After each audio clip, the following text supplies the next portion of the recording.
Assalamualaikum warahmatullahi wabarakatuh. Alhamdulillah kita bisa bertemu lagi dengan saya Mr. Hadi. Dalam kesempatan yang baik ini kita akan belajar tentang Islamic Studies. Itu pelajaran yang diajarkan di SDIP Darussalam tentang akidah dan akhlak. Pada kesempatan kali ini kita akan belajar tentang akhlak yang terpuji. Akhlak terpuji apa saja yang akan kita pelajari? Ikuti video ini sampai selesai. Adapun akhlak terpuji yang akan kita pelajari pada kesempatan yang baik ini adalah yang pertama, pemaaf, ya. Kemudian nanti kita juga akan belajar tentang tanggung jawab, kemudian bersikap adil serta bijaksana. Tuh. Yang pertama, kita akan mempelajari bagaimana kita untuk menjadi seorang pemaaf. Ini adalah akhlak terpuji yang sangat bagus, sebagaimana yang dicontohkan oleh Nabi kita, Nabi Muhammad Sallallahu Alaihi Wasallam. Sudah selayaknya kita sebagai umatnya meniru apa yang menjadi kebiasaan, apa yang menjadi laku atau lampah, apa yang biasa beliau kerjakan. Salah satunya adalah menjadi pemaaf. Pernah suatu ketika Nabi Muhammad dalam suatu kesempatan beliau menyampaikan dalam suatu pertemuan, barang siapa yang pernah merasa tersakiti oleh Nabi Muhammad, kemudian untuk berdiri untuk membalas apa yang, karena hari itu hari pembalasan untuk Nabi Muhammad, beliau menyampaikan kalau seandainya ada sahabat baik sengaja atau tidak sengaja merasa tersakiti oleh Nabi Muhammad, silakan untuk membalasnya. Seperti yang cerita yang sudah kita sampaikan di kesempatan lalu. Dan seperti yang kita ketahui pada endingnya, yaitu ada salah satu pria yang namanya Ukasah, dia berdiri pengen membalas apa yang telah dilakukan Nabi, karena Nabi pernah secara tidak sengaja memukul perutnya dengan cambuk. Nah, ketika akan membalas, ternyata Ukasah bukannya membalas tapi Ukasah malah memeluk Nabi. Setelah memeluk Nabi, setelah selesai, Nabi berkata apa? Nabi berkata, kalian pengen melihat ahli surga, lihatlah Ukasah. Dari kisah ini, pelajaran apa yang dapat kita ambil? Yaitu pemaaf. Betul. Dari pelajaran ini yang dapat kita ambil adalah bahwasanya Ukasah adalah seorang pemaaf. Di sini Nabi pernah bersalah kepada Ukasah, secara tidak sengaja memukul Ukasah. Namun di kesempatan lain, ketika Ukasah mempunyai hak untuk membalas Nabi, sama-sama memukul. Ketika Ukasah mampu untuk membalas apa yang pernah dilakukan Nabi kepadanya, tapi Ukasah malah memaafkan Nabi.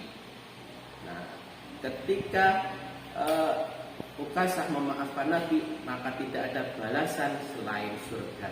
Itu kata Nabi. Nah, itu salah satu keutamaan kita menjadi pemaaf. Maka dari itu kita sebagai umat Nabi sebisa mungkin untuk menjadi pemaaf. Memang untuk meminta maaf itu terkadang agak susah, tapi apabila kita mempunyai kesalahan, kita harus berani meminta maaf. Kalau kita memang salah, kita harus berani meminta maaf. Dan seandainya ada orang yang meminta maaf kepada kita, sebisa mungkin kita juga harus ikhlas menerima. Maaf ini suatu hal yang terlihat sederhana, namun terkadang akan susah atau sulit untuk dilaksanakan.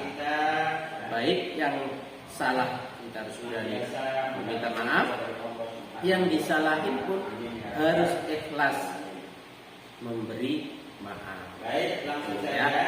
jangan sampai kita seperti yang disampaikan dalam salah satu hadis itu, kita tidak boleh bermusuhan lebih dari 3 hari. Nah, itu batas yang diberikan oleh Nabi kepada kita manusia, karena yang namanya manusia kadang kan apabila dijahati atau apabila ada hal-hal yang kurang menyenangkan, tentunya wajar apabila mungkin jengkel atau kesel dan sebagainya.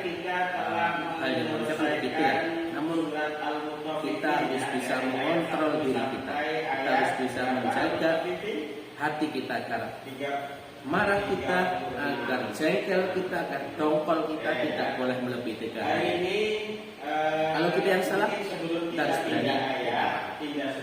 Apabila orang yang lain meminta maaf kepada kita, kita harus bisa dengan ikhlas memberi maaf kepada mereka. Dengan begitu, tentu nanti kita akan mendapatkan balasan yang mulia. Memberi maaf itu di dalam Islam itu dianjurkan. Meskipun dalam Al-Quran itu, di dalam buku paket itu kalian baca, di situ diterangkan dalam sebuah ayat Al-Quran, apabila ada orang berbuat salah kepada kita, kita boleh membalasnya dengan hal yang setimpal. Ya. Namun apabila kita mau memberi maaf atas kesalahan orang lain terhadap kita, maka Allah akan menyukai. Allah akan menyukai. Hal apalagi yang perlu kita, hal apalagi yang kita butuhkan yang melebihi dari kita disukai oleh Allah. Maka tentunya kita sebagai umat muslim mengikut Nabi Muhammad tentu akan lebih memilih disukai oleh Allah. Ya. Maka sudah selayaknya kita menjadi pemaaf. Menjadi seorang yang pemaaf tentu bukan hal yang jelek atau bagus, itu meneladani apa yang dilakukan oleh Nabi Muhammad. Maka di dalam Al-Quran dijelaskan bahwa kita dengan orang lain yang sesama muslim itu adalah saudara, ya. Dan sesama saudara tentunya tidak boleh saling bermusuhan. Dan tentu ketika kita menjadi pemaaf itu ada keutamaan, ada hal-hal yang lebih, ada nilai khusus. Apa nilai khususnya? Tentu kita akan diampuni dosanya oleh Allah. Kita akan batin kita merasa tenang, ya, karena menjadi pemaaf itu kan otomatis kita tidak menjadi dendam. Kalau dendam kan hati kita akan selalu merasa sakit melihat orang yang berbuat salah kepada kita, itu kita akan selalu merasa sakit. Tapi kalau kita tidak dendam, kita akan biasa saja, dan itu menunjukkan kualitas diri kita. Dan tentunya banyak keutamaan-keutamaan yang dapat kalian peroleh apabila kalian menjadi pemaaf. Kalau di dalam buku paket di situ disebutkan itu ada beberapa, ya, salah satunya yaitu dicintai oleh Allah Subhanahu wa taala, mendapatkan pengampunan dari Allah, batin merasa lebih tenang seperti yang tadi Mister sampaikan, kemudian ditinggikan derajatnya oleh Allah dan menunjukkan kualitas diri bahwa kita ini orang yang baik, ya. Selanjutnya kita akan belajar tentang tanggung jawab. Apa sih tanggung jawab itu? Kalau di yang kalian pelajari merupakan perwujudan dari sikap amanah. Salah satu contoh apabila kita diberi amanah oleh orang lain, contohnya seumpamanya untuk membersihkan kelas tiket harian.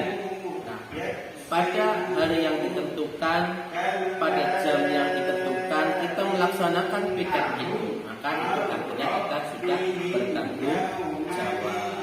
Itu contoh simpelnya tanggung jawab, ya. Jadi tanggung jawab itu merupakan perwujudan dari sifat amanah. Contohnya seperti tadi, apabila kalian menjadi seorang siswa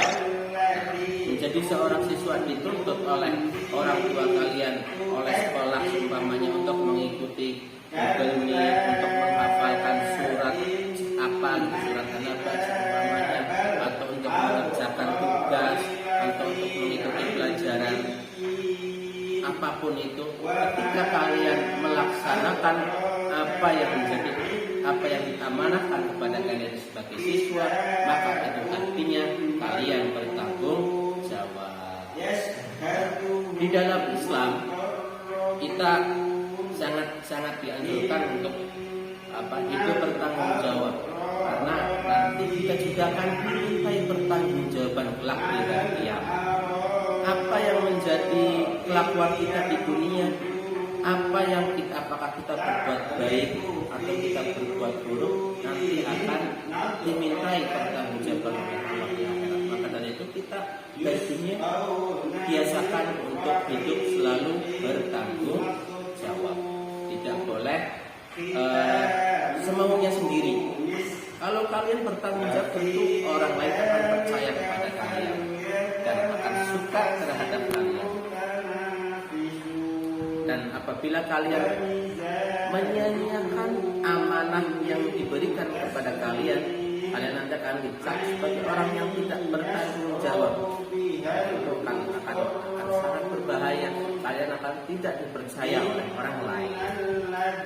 Maka dari itu biasakan sedini mungkin dari sekarang, dari kalian kecil, untuk hidup bertanggung jawab. Selanjutnya kita akan membahas akhlak yang terpuji yang ketiga, yaitu berbuat adil. Adil diperintahkan dalam agama kita, dan adil mempunyai beberapa makna, mempunyai beberapa arti. Yang pertama, adil yang bermakna menempatkan sesuatu pada tempatnya. Apabila kita meletakkan kopiah ini, peci di kepala, ini kan pada tempatnya ya. Ini juga bisa diartikan secara bahasa adil, menempatkan sesuatu pada tempatnya. Contoh, seumpamanya orang tua kalian mempunyai 2 anak, yang satu masih TK, yang satu sudah kelas SMA seumpamanya, atau sudah kuliah. Maka ketika orang tua ini memberi uang saku kepada 2 anaknya, ini tentu akan berbeda. Yang anaknya SMA atau yang kuliah biasanya akan diberikan uang saku yang lebih besar daripada anaknya yang masih TK. Yang TK mungkin sehari dikasihkan uang 5.000 untuk jajan. Nah, yang besar yang sudah SMA atau yang kuliah mungkin akan diberi uang 20.000. Nah, ini adil enggak antara 20.000 sama 5.000? Nah, kalau kita dilihat dari makna adil menempatkan sesuatu pada tempatnya, tentu ini juga bisa dibilang adil, ya, proporsional lah. Karena anak kecil yang masih usia TK tentunya tidak akan bisa memanfaatkan uang yang begitu besar, yang terlalu besar, semuanya di atas 20.000 bisa 50.000, itu akan belum bisa memanfaatkan itu dengan baik. Tapi berbeda dengan anak SMA atau anak kuliah, tentu uang segitu memang kebutuhan mereka untuk membayar uang kuliah kah, atau untuk uang saku selama dia sekolah kah. Nah, itu yang dimaksud adil sesuai pada tempat. Kita kalau kalian ke sekolah, kemudian masuk kelas dari jam 7 seumpamanya sampai jam 2, itu waktu kalian belajar. Nah, ketika kalian di sekolah itu belajar, itu namanya kalian adil. Tapi kalau seumpamanya di sekolah sudah masuk kelas, ada gurunya, ada mainnya, ada misternya, kalian bercanda terus seumpamanya, itu kalian tidak menempatkan sesuatu pada tempatnya, itu juga bisa dibilang tidak adil. Itu makna yang pertama. Makna yang pertama itu adil bisa bermakna menempatkan sesuatu pada tempatnya.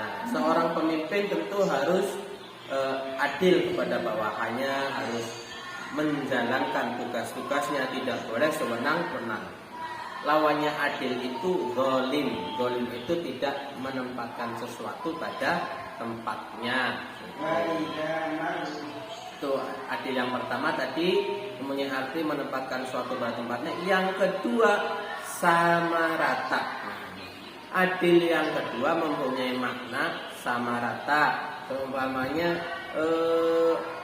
orang tua kalian mempunyai anak yang kembar itu, umpamanya mempunyai anak kembar atau usianya tidak jauh beda antara yang 8 tahun sama 7 tahun, kemudian orang tua kalian pulang membawakan mainan yang sama. Si A mendapatkan mainan mobil-mobilan, si B pun mendapatkan mainan mobil-mobilan. Ini yang dimaksud adil dalam artian sama rata. Si A mendapatkan mobil, si B juga mendapatkan mobil sama.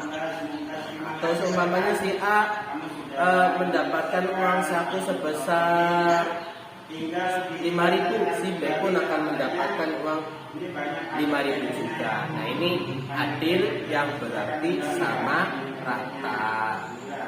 Itu ya. Kemudian akhlak terpuji yang terakhir yang kita pelajari adalah bijaksana. Apa sih arti bijaksana itu? Bijaksana itu melakukan sesuatu, berbuat sesuatu berdasarkan akal budi, berdasarkan pengetahuan yang ada. Jadi tidak berbuat sesuatu secara sembarangan, tapi dipikir sesuai akal, sesuai bayangannya gimana, itu bijaksana.